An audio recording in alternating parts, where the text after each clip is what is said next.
Picture this: a crispy golden piece of fried chicken, steaming hot, juicy on the inside, and packed with flavor. It's a dish loved by millions across the globe, transcending borders, languages, and cultures. But what if I told you that behind this delicious comfort food lies a history as complex as its many recipes? Let's start with how fried chicken became an international sensation.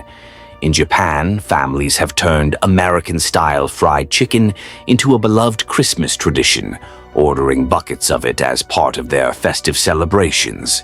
Over in China, a country where chickens were once celebrated for their crowing at daybreak, KFC has emerged as the top fast food chain, weaving itself into the fabric of daily life. And in the United States, fried chicken is affectionately known in the Black community as the gospel bird, reflecting its deep-rooted ties to Sunday church gatherings. But why is fried chicken so universally loved? Perhaps it's because there are endless ways to make it your own. Marinate it, season it, coat it, and fry it. In the southern US, it's dusted with flour or battered and fried until crispy. In Guatemala, it's marinated with citrus and spices. And in Japan, Tatsuta age features soy sauce and potato starch for a unique twist. The variations are endless, but one version stands out above the rest: Southern fried chicken from the US. Southern fried chicken isn't just popular, it's controversial. It's not just food, it's history, culture, and identity wrapped in a crispy coating. Many in the southern US even go so far as to claim fried chicken as their birthright or their state religion. As food writer Damon Lee Fowler put it in his 1998 book, Fried Chicken: The World's Best Recipes, the story of fried chicken is far from simple. In fact, it's marked by decades of hardship, exploitation, and cultural clashes. Today, we're peeling back the layers to expose the darker origins of this beloved dish, from its humble beginnings to its often problematic portrayals in media. The first widely recognized recipe for fried chicken in the US was published in 1824 in The Virginia Housewife, a cookbook by Mary Randolph, a white woman from a slaveholding family. Her recipe became the standard for Southern cooks. Cut them up, dredge them well with flour, sprinkle them with salt, and fry them in boiling lard. But long before this, the Scots brought the basic method of frying chicken to America in the 17th century. They kept it simple, focusing on the frying technique rather than seasoning. So, what gave Southern fried chicken its iconic flavor?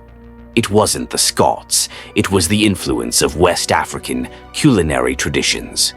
By the 18th century, West Africans brought to America as slaves began to blend their own cooking techniques with the basic frying method they encountered. They didn't just fry, they transformed. In West African cuisine, chicken was often lightly fried and then braised in a seasoned sauce, similar to the dish called chicken yassa. Enslaved African Americans adapted the Scottish method, using their rich spice blends and frying skills to turn fried chicken into a dish that would become a cornerstone of Southern cuisine. This fusion of Scottish frying techniques and West African spices birthed a culinary masterpiece that transcended its grim beginnings. From simple lard-fried poultry to a dish bursting with the flavors of cayenne, paprika, and garlic, fried chicken became a symbol of resilience, cultural fusion, and, ironically, pride. But fried chicken's journey from kitchen staple to cultural icon was far from smooth. It's a tale of survival, resistance, and identity, deeply intertwined with the painful history of slavery and exploitation. As we delve deeper, we'll uncover how fried chicken became not just food, but a complex emblem of both Southern pride and racial prejudice, a spread of Southern comfort food: black-eyed peas, cornbread, collard greens, macaroni and cheese, and, of course, fried chicken.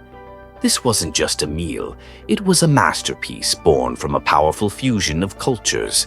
When the bold, aromatic spices of West Africa, like cayenne pepper, paprika, and garlic, met the hot sizzle of Scottish frying techniques, it created a symphony of flavors and textures that transformed fried chicken from a simple dish into an American classic. But this wasn't just food. It was a symbol. For African American slaves, fried chicken wasn't merely nourishment.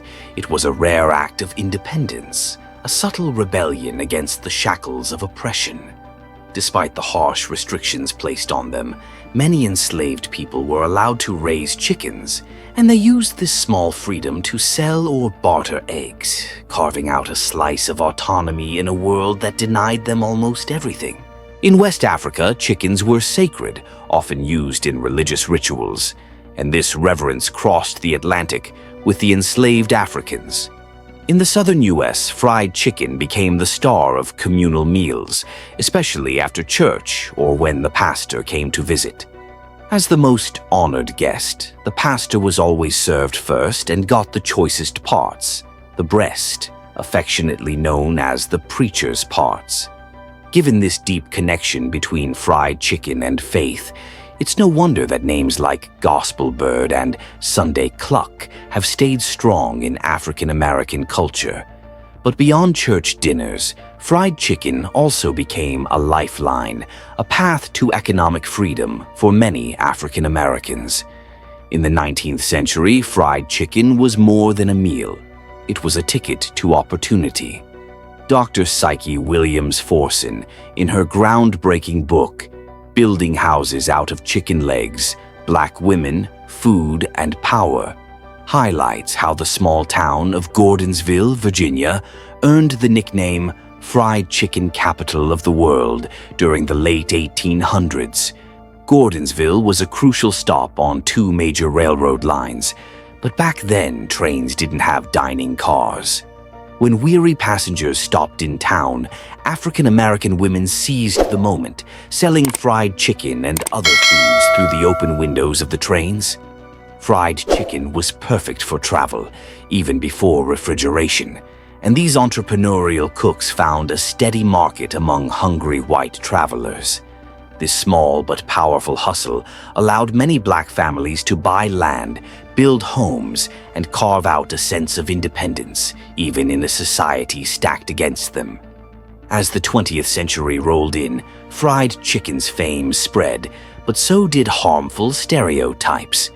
Newspapers and magazines began showcasing fried chicken as a cornerstone of Southern hospitality, especially in ads targeting white audiences.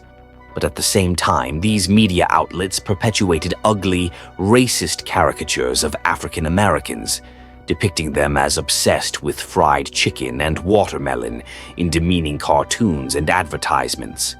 Companies like Church's Chicken capitalized on these stereotypes, labeling fried chicken as ethnic food and plastering ads with cartoonish images of black people greedily devouring chicken. These depictions weren't just confined to print. They made their way into film and popular culture, further tarnishing the image of fried chicken. One of the most infamous examples of this racist portrayal was in D.W. Griffith's 1915 film, The Birth of a Nation. This silent movie, hailed at the time as a masterpiece of filmmaking, also became a dark chapter in American cinema, glorifying the Ku Klux Klan while degrading black people with scenes that link them to fried chicken in the most demeaning ways. From a sacred dish to a symbol of resilience, fried chicken's journey is also a mirror of America's turbulent racial history. It reflects both the triumph of cultural fusion and the pain of prejudice.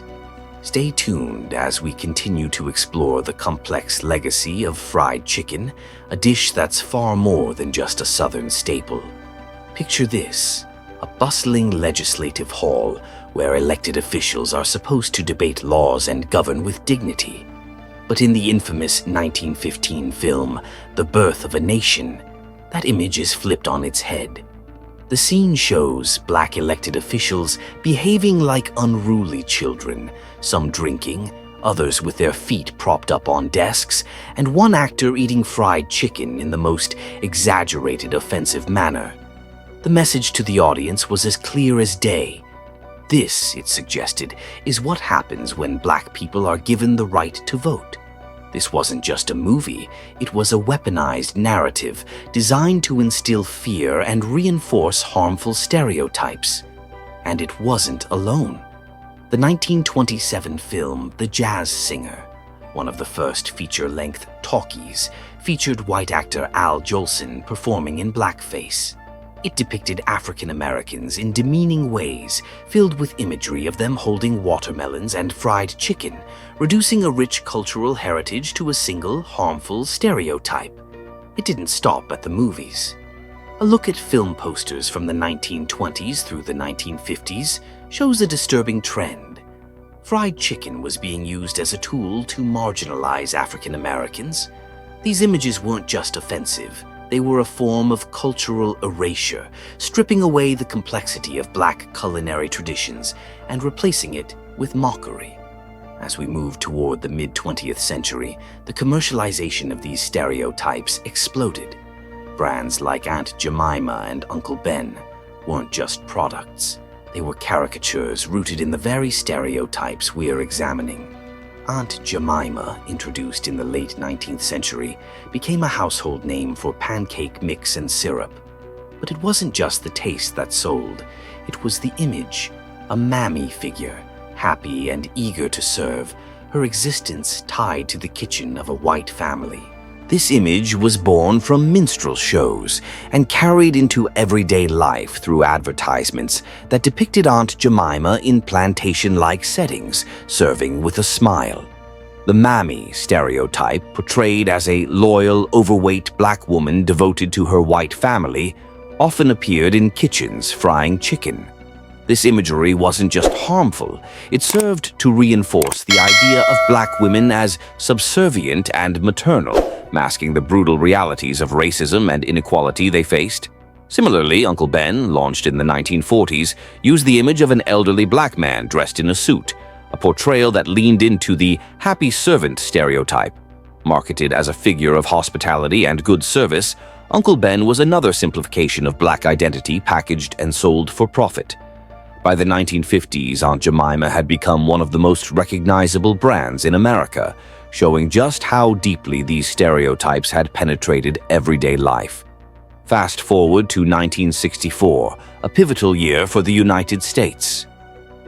President Lyndon B. Johnson signed the Civil Rights Act, a landmark law meant to end segregation and dismantle racial barriers. But while America was officially tearing down walls, a new force was rising in the fast food industry that seemed to quietly rebuild them: Kentucky Fried Chicken, or KFC. Colonel Harlan Sanders, the face of KFC, became a beloved figure, and his secret recipe of 11 herbs and spices was a nationwide hit. But there was an irony beneath the crispy coating. KFC's business strategy wasn't just about selling chicken, it was about where they sold it. The chain heavily targeted low-income, predominantly black neighborhoods for its franchises, capitalizing on long-standing racial and socioeconomic divides. This wasn't a coincidence.